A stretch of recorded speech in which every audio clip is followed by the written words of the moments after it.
Bonjour à tous ceux qui pensent que le style fait le pari. Je vous retrouve pour le combat Khalil Rountree contre Anthony Smith. Alors Khalil Rountree, il fait 1m85 pour 194 cm d'allong, il a 14 combats à l'UFC, 8 victoires, dont 6 KO et 2 décisions.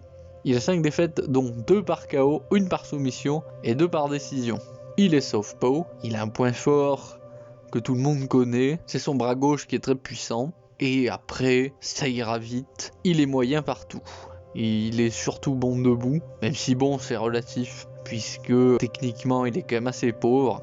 D'ailleurs, il n'y a pas vraiment de détails très marquants chez lui, à part un jab un peu approximatif avec lequel il frappe parfois en marteau, dans des flexions un peu étranges du bras. On peut pas dire qu'en grappling il semble bien exceptionnel, même si il a surtout eu affaire à un grappleur contre Tyson Pedro et depuis on peut pas dire qu'il en ait affronté des masses. Et contre lui, il défendait le mauvais bras, puisque quand Pedro essayait de mettre en place son étranglement arrière, sa rear naked choke, Khalil, il saisissait le bras placé sous son menton, ce qui est une erreur monumentale, puisque c'est celui qui ferme le crochet de l'étranglement, celui qui plaque le bras qui va sous la gorge, celui qui permet de faire un levier pour créer un étau, c'est celui-là qu'il faut saisir et empêcher de faire un crochet avec l'autre bras. Et puis voilà, je vais pas m'étendre beaucoup plus sur Rountree, parce qu'il n'y a pas grand chose à dire. Et donc ensuite Anthony Smith, lui fait 1m93 pour 193 cm d'allonge, il a 20 combats à l'UFC, 12 victoires, dont 6 KO, 4 soumissions, 2 décisions. Et il a 8 défaites, avec 3 par KO, 1 par soumission et 4 par décision. Il utilise le changement de jambe d'appui, une espèce de shuffle step de changement de jambe d'appui, mais qui serait modifié puisque il ne le fait pas rapidement, mais assez lentement. Ça lui permet quand même quelquefois de surprendre l'autre. Après, il a une garde qui est plutôt main haute, qu'il descend aussi au niveau des épaules. Il a une bonne mobilité, bien sûr. Par rapport aux catégories de poids plus basses, il est extrêmement statique pour les catégories plus basses. Il a d'ailleurs un problème au niveau de ses déplacements, c'est que ses esquives, elles consistent principalement à reculer en ligne droite, ce qui est un énorme problème puisque en fait ça peut, dans certaines situations, simplement vous mettre à l'endroit où l'autre a le bras totalement étendu et au maximum de son extension, et donc ça peut vous placer à un endroit où l'adversaire va vous faire le maximum de dégâts, et là contre Rountree ça va être un vrai problème. Ensuite, il a quand même des low kicks qui ne sont pas allés, qui sont plutôt efficaces.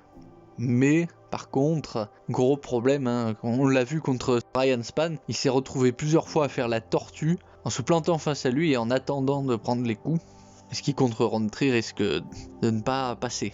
Ensuite, il a des amenés au sol qui ont quand même un manque de dynamisme, un manque de force physique, si bien qu'il est bien meilleur pratiquant de jiu-jitsu que lutteur. D'ailleurs on le voit parce que il est calme, méthodique et cherche surtout à établir des positions favorables à la mise en place de soumission au lieu de chercher la position montée et les percussions au sol, le ground and pound. Par exemple, il l'a montré contre Ryan Spann, parce que quand Ryan Spann est au sol et recroquevillé, il met tranquillement en place sa base, la base de sa rear naked choke, c'est-à-dire en plaçant ses jambes sur les cuisses de Spann, et une fois qu'il l'a crocheté comme ça, qu'il l'empêche de le virer de son dos, seulement là, il commence à mettre en place ses bras pour l'étranglement. Ça fait partie des combats simples à prédire.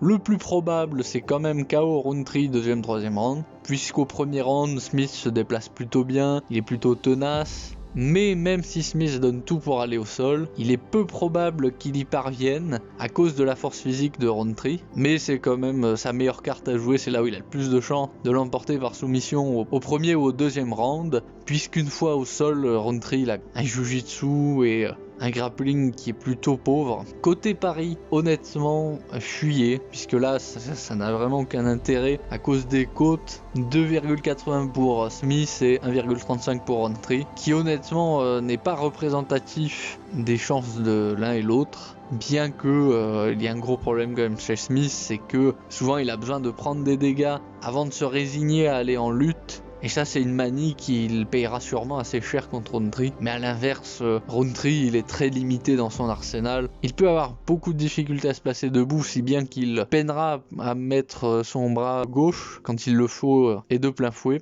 C'est pour ça que c'est un combat qui n'a Vraiment pas d'intérêt du côté du parieur. Et ce sera tout pour cette fois-ci. Si vous pensez différemment, manifestez-vous dans les commentaires. Si ça vous a plu, mettez un pouce bleu, abonnez-vous, activez la cloche des notifications et je vous retrouve pour le reste de la carte.